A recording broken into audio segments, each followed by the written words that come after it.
Assalamualaikum warahmatullahi wabarakatuh. Kenalkan, nama saya Tony Nur Cahyo dari SMK Negeri 8 Semarang. Saya adalah mahasiswa PPG dalam jabatan angkatan kedua tahun 2023 dari LPTK Universitas 11 Maret Surakarta.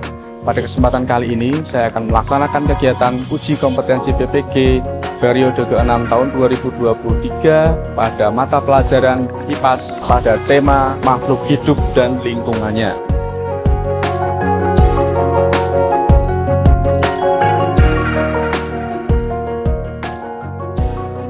Selamat pagi anak-anak.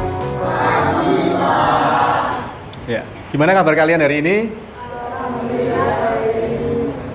Ya, baik, sebelum kita mulai pembelajaran hari ini, alangkah baiknya kita berdoa dulu agar pembelajaran kita hari ini berjalan dengan lancar. Silakan ketua kelas bisa memimpin doanya dulu. Sebelum memulai pembelajaran pada hari ini, berdoa mulai. Berdoa selesai. Beri salam.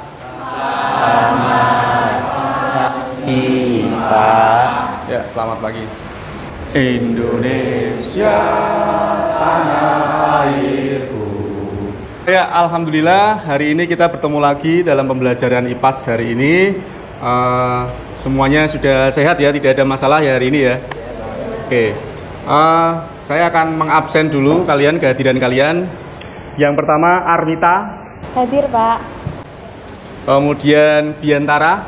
Hadir, Pak. Ya, kemudian Chris Miracle. Hadir, Pak. Ya, hari ini kita akan membahas materi yang masih berkaitan dengan pertemuan sebelumnya, yaitu tentang makhluk hidup, kemudian ekosistem. Ya, jadi hari ini kita akan belajar tentang berbagai jenis makhluk hidup, entah itu ciri-cirinya, kemudian berkaitan dengan cara hidupnya dan lain sebagainya. Ya, misalkan kita ambil contoh tumbuhan, ya. Tumbuhan itu kan memiliki cara hidup yang berbeda-beda antara tumbuhan yang satu dengan tumbuhan yang lain. Tapi pada intinya, sebagai makhluk hidup, tumbuhan itu harus membutuhkan nutrisi supaya dia bisa hidup. Ya.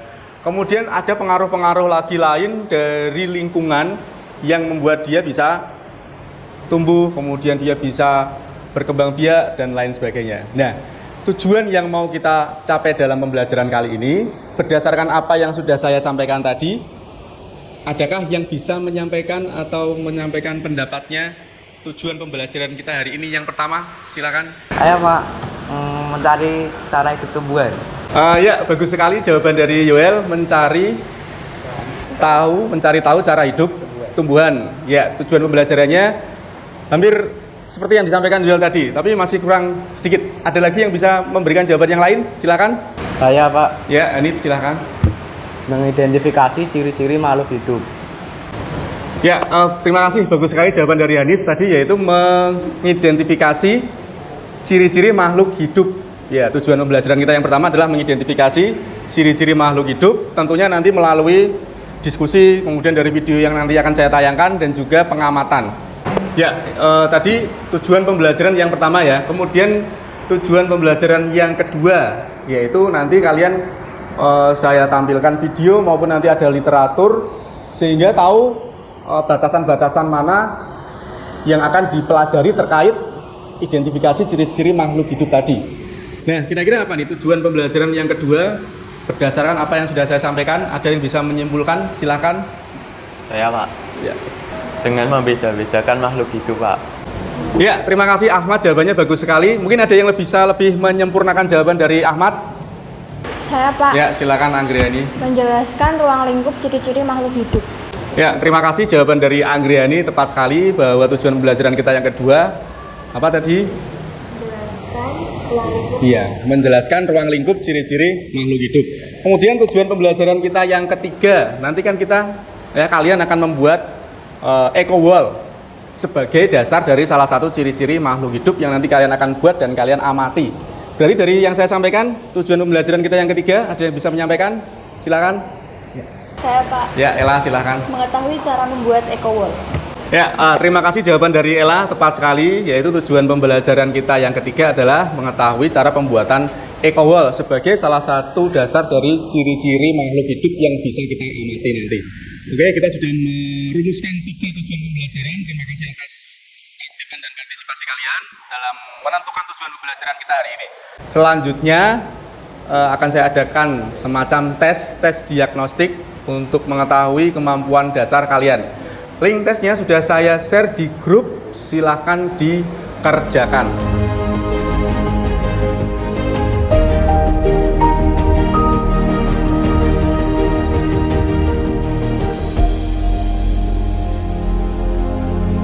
Oke, setelah kalian mengerjakan tes diagnostik tadi, hasilnya sudah saya dapatkan. Kemampuan dasar atau kemampuan awal dari kalian itu saya gunakan sebagai dasar untuk mengelompokkan kalian ke dalam kelompok-kelompok diskusi.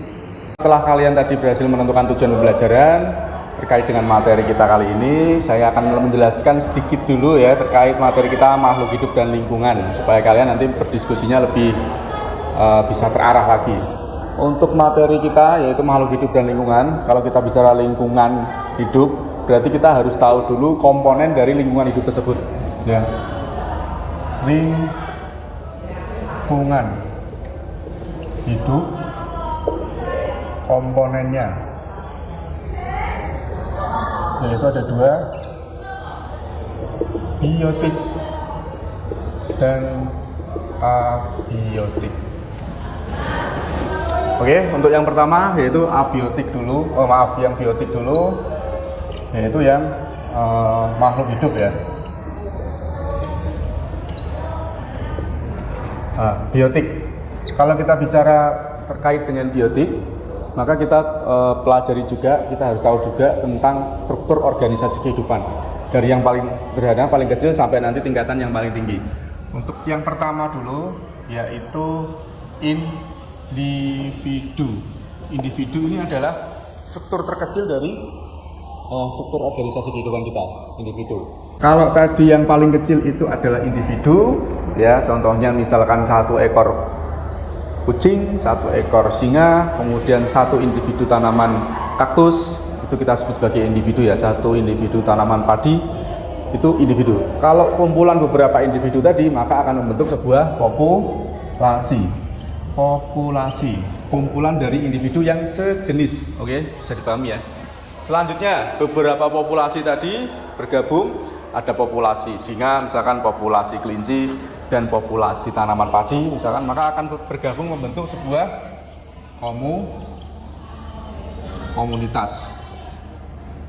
Ya, komunitas. Jadi komunitas adalah apa tadi? Kumpulan beberapa populasi di suatu tempat tertentu, dalam area geografis tertentu, dan membentuk sebuah interaksi seperti itu, membentuk sebuah komunitas tadi. Selanjutnya beberapa komunitas dan komponen abiotik di sekitarnya berinteraksi membentuk apa? Membentuk ekosistem. Nah, kalau sudah kita sebut ekosistem berarti sudah terlibat di situ adalah komponen abiotiknya juga. Jadi biotik dan abiotik saling terjadi timbal balik, maka terbentuklah ekosistem. Selanjutnya yang paling besar lagi, yang lebih besar lagi dari ekosistem adalah biosfer. Nah, biosfer ini adalah gabungan dari berbagai ekosistem di seluruh dunia. Ya, di mana lapisan biosfer itu adalah lapisan bumi di mana masih terdapat kehidupan. Itu kita sebut dengan biosfer. Oke, ini untuk struktur organisasi kehidupan ya, mulai dari individu, populasi, komunitas, ekosistem, dan biosfer. Gitu. Kemudian untuk komponen yang biotiknya, yang abiotik. Kalau tadi ini kita sebut biotik, sekarang yang B kita beralih ke abiotik. Karena kita tidak bisa lepas kalau kita bicara lingkungan hidup, maka kita juga membicarakan abiotik. Di sini contohnya adalah suhu, kemudian ada kelembapan, ada cahaya matahari, kemudian ada pH, dan seterusnya. Ada air, kemudian tanah juga. Ini adalah komponen-komponen yang kita sebut sebagai komponen abiotik. Oke, seperti itu. Selanjutnya, ketika kita bicara tentang lingkungan hidup, maka kita juga mempelajari tentang fungsinya, perannya di dalam sebuah ekosistem atau lingkungan. Oke, kalau kita kembali membahas biotik tadi, berarti kita harus tahu juga peranannya dalam sebuah ekosistem. Di sini akan sedikit saya gambarkan tentang peranan dari masing-masing komponen biotik. Kita akan lebih mudah memahaminya dengan membuat piramida seperti ini, piramida ekologi. Mulai dari yang paling bawah, ini adalah pengurai.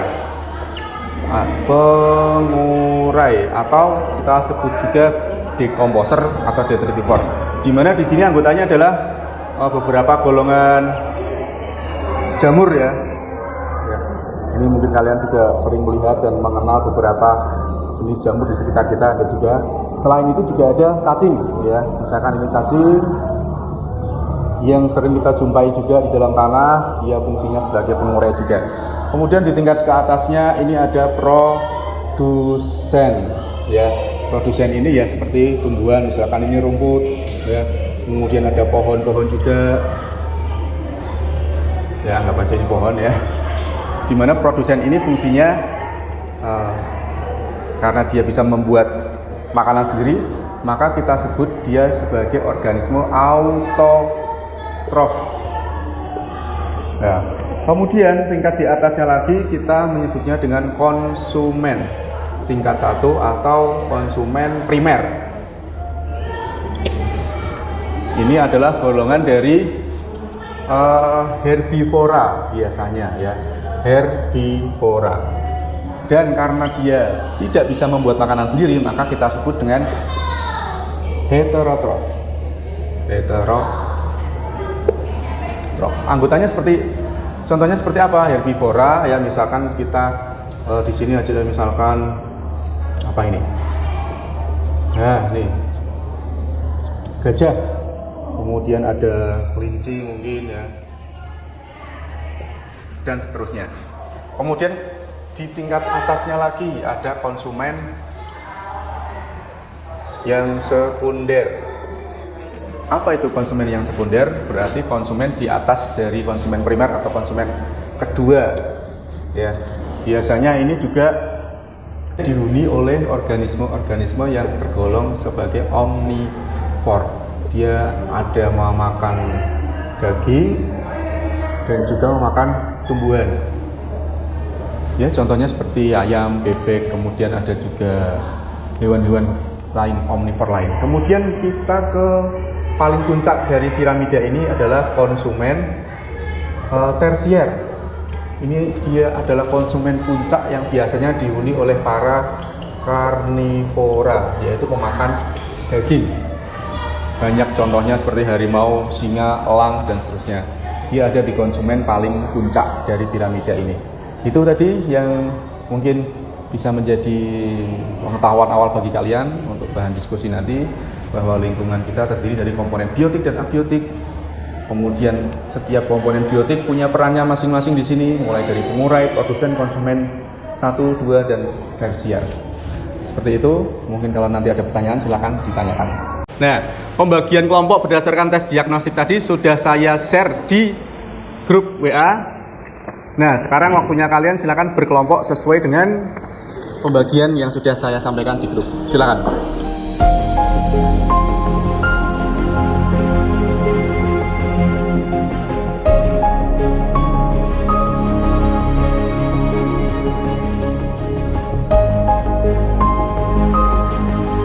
Ya, terima kasih sudah berkelompok sesuai kelompoknya masing-masing yang sudah saya tentukan tadi berdasarkan hasil tes diagnostik. Untuk selanjutnya, untuk menstimulus atau merangsang keingintahuan kalian terhadap materi yang hari ini akan kita bahas, di sini saya ada video yang bisa kalian simak. Tolong disimak baik-baik karena nanti ada pertanyaan atau rumusan masalah yang harus kalian buat dan untuk didiskusikan. Silakan disaksikan.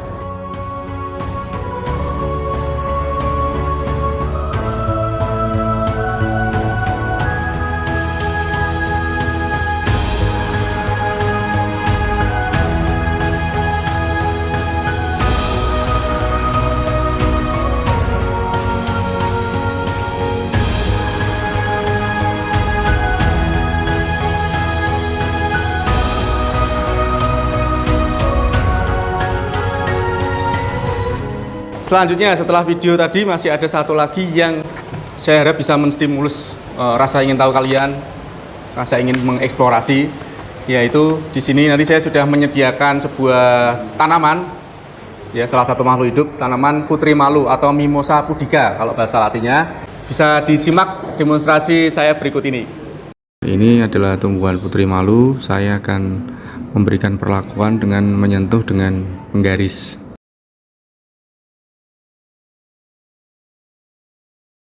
Ya, dari demonstrasi yang sudah saya lakukan tadi, ya dengan menyentuh tumbuhan putri malu tadi, ada yang tahu ciri apa yang bisa kalian temukan dari demonstrasi tadi?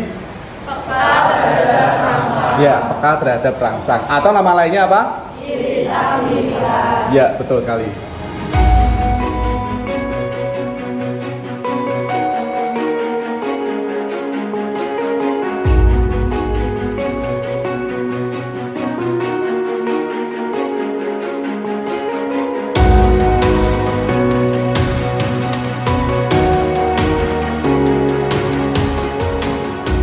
Ya, setelah kalian tadi melihat video dan demonstrasi dari Pak Tony tadi, ya video yang sudah kalian lihat tadi, demonstrasi yang sudah kalian cermati tadi, itu digunakan, silakan itu digunakan oleh kalian untuk merumuskan rumusan masalah yang nanti kalian diskusikan bersama. Bagaimana rumusan masalah yang kalian temukan tadi dicari pemecahannya melalui studi literatur dan berdiskusi dengan teman kalian. Lembar diskusinya sudah saya bagi ke masing-masing kelompok dari kalian. Silahkan didiskusikan.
Ada kesulitan dalam mengerjakan diskusinya?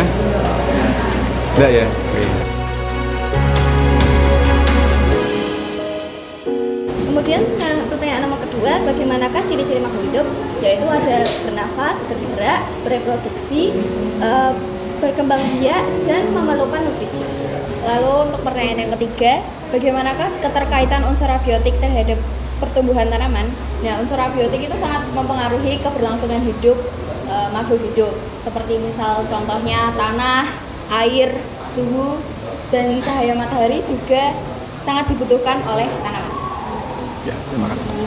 Ya, setelah kalian tadi berdiskusi merumuskan masalah dari hasil kalian tadi berdiskusi, melihat video, kemudian melihat demonstrasi, ya, untuk lebih memantapkannya lagi terkait rumusan masalah yang sudah kalian cari supaya kalian menemukan jawaban dari permasalahan tersebut, kita akan melakukan sebuah pengamatan. Tapi sebelumnya harus dibuat dulu eco wall-nya dari alat-alat dan bahan tadi yang sudah saya bagikan. Cara membuatnya sudah saya sampaikan melalui grup kemarin, melalui link. Tapi bagi yang belum jelas bisa saya berikan penjelasan lagi. Ya, botol yang sudah kalian punya itu bisa dipotong. Ya, bagian atas dan bawahnya menjadi dua bagian, keras gitu ya, sehingga terbentuk dua buah. Dan untuk yang bagian atas bisa kalian lubangi tutup botolnya dengan gunting atau cutter, ya. Kemudian ini kain bekas yang sudah dibentuk seperti sumbu kompor, ya, bisa kalian masukkan ke tutup botolnya, ya. Tahu fungsinya untuk apa ya? Nah, kalian pasti sudah tahu fungsinya, supaya air bisa meresap naik ke atas. Selanjutnya botol yang bagian bawah bisa diisi dengan air. Kemudian botol yang bagian atas yang sudah diberi kain tadi dimasukkan ke dalam botol yang bawah. Selanjutnya bagian atas botol ini bisa kalian isi dengan tanah dan tanaman, sayur-sayuran yang nanti bisa tumbuh walaupun kalian tidak menyiramnya karena sudah menggunakan sistem self watering, mengairi dirinya sendiri dengan air yang ada di bawah menggunakan prinsip apa? Kapilaritas. Seperti itu ya, silakan. Yang belum jelas nanti bisa ditanyakan. Tapi kalau sudah paham bisa langsung dikerjakan. Silakan.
Oke, terima kasih kalian sudah menjalankan kegiatan diskusi dan membuat eco wall tadi ya. Setelah kalian berdiskusi dan membuat eco wall, selanjutnya kalian saya minta untuk menyampaikan ya hasil diskusi kalian terkait rumusan masalah yang sudah kalian buat tadi.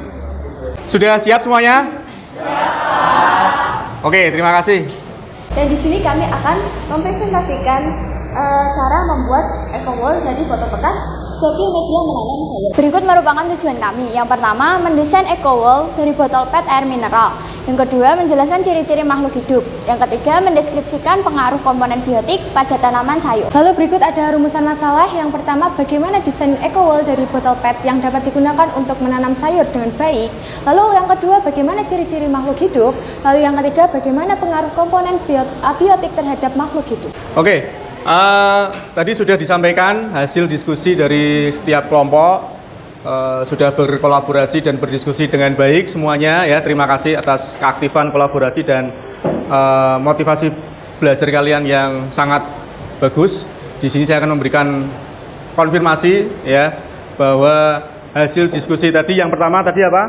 Terkait dengan bagaimana kalian membedakan antara makhluk hidup dan benda mati. Ya, tadi sudah jelas bahwa makhluk hidup itu memiliki ciri-ciri yang tidak dimiliki oleh benda mati ya, seperti bernafas, bergerak. Ya, tapi di sini yang perlu saya tekankan, tidak semua benda yang diam atau tidak semua benda yang tidak bergerak itu benda mati. Betul tidak? Ya, mungkin tumbuhan, ada juga hewan yang secara sekilas kita lihat tidak bergerak, tapi bukan berarti dia mati. Ya, kemudian ciri-ciri yang lain bernafas, kemudian berkembang biak, tumbuh dan berkembang dan lain sebagainya, memerlukan nutrisi. Jadi harus kita bisa membedakan ciri-ciri tadi tersebut, harus ditelaah lebih jauh. Seperti itu ya. Tapi kalau untuk benda mati itu jelas dia tidak memiliki ciri-ciri yang dimiliki oleh benda hidup. Ya, dia tidak bergerak, tidak bernafas, tidak bereproduksi, tidak perlu nutrisi dan seterusnya. Oke, kemudian yang kedua, tadi disampaikan bagaimana ciri-ciri makhluk hidup ya. Tadi kalian sudah berdiskusi, mencari literatur, mengamati eco wall, tanaman yang ditanam dalam eco wall tadi. Setelah diberi beberapa treatment ya, kalian berhasil mengamati ternyata khusus mungkin yang diamati pada tanaman, bisa kalian lihat juga bahwa tanaman itu memerlukan apa? Nutrisi untuk dia bisa berkembang biak atau tumbuh dan berkembang. Kemudian ternyata dia juga membutuhkan tanah, kemudian membutuhkan air, cahaya matahari, sehingga dia bisa tumbuh dan berkembang. Kemudian yang ketiga, tadi sudah disampaikan bagaimana keterkaitan unsur abiotik terhadap tanaman ya, khususnya ini pada tanaman. Bisa kalian amati tadi ya, ternyata dari unsur abiotik yang ada di sekitar tanaman, baik itu tadi air, suhu, cahaya matahari, kelembaban, air, tanah, dan seterusnya, itu ternyata sangat mempengaruhi kehidupan dari tanaman itu sendiri. Jadi antara unsur biotik dan abiotik saling mempengaruhi, ya, tidak bisa dipisahkan antara keduanya karena saling mempengaruhi. Kalau kita bicara lebih lanjut tentang yang kemarin kita pelajari, ya, ternyata unsur-unsur antara abiotik dan biotik itu berinteraksi sehingga membentuk ekosistem. Ya, makanya yang kalian bikin tadi itu namanya eco wall, ya kan? Sebuah ekosistem ini, ya, yang di dalamnya ada unsur biotik, ada unsur abiotik yang saling mempengaruhi, saling timbal balik sehingga terbentuk ekosistem. Makanya kita beri nama eco wall dari kata ekosistem dan wall karena itu mungkin bisa ditempelkan, dicantolkan atau ditempelkan ke dinding. Ya, sehingga dinding rumah kita, dinding tempat tinggal kita, sekolahan, ya, sebisa mungkin nanti bisa kita tidak lanjuti dengan membuat sebanyak mungkin sehingga eco wall itu menjadi salah satu bagian ekosistem dari sekolah kita. Betul ya. Selain dimana kita sudah memahami bagaimana ciri-ciri makhluk hidup tadi.